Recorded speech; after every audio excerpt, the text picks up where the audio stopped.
বেদানা খেলে শরীরে রক্তের পরিমাণ বৃদ্ধি পায়, এটা কি আদৌ সত্য? আমাদের রক্তে হিমোগ্লোবিন নামক এক ধরনের রঞ্জক উপস্থিত থাকে, যেটি আয়রন এবং গ্লোবিন নামক প্রোটিন দ্বারা গঠিত হয়।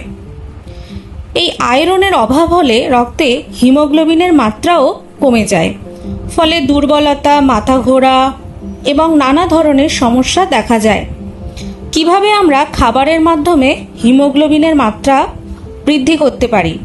তার জন্য পর্যাপ্ত পরিমাণে আয়রনযুক্ত খাবার আমাদেরকে গ্রহণ করতে হবে। এখন কোন কোন খাবার থেকে আমরা আয়রন পাবো?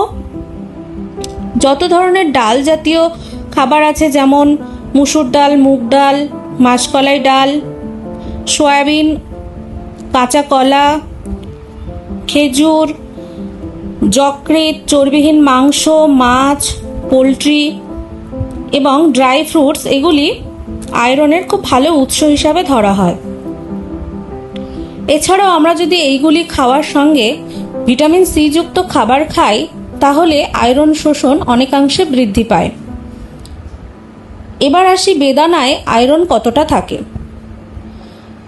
আইসিএমআর অনুযায়ী 100 গ্রাম বেদানায় মাত্র 1.79 মিলিগ্রাম আয়রন থাকে,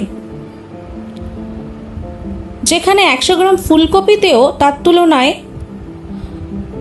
অধিক আয়রন থাকে।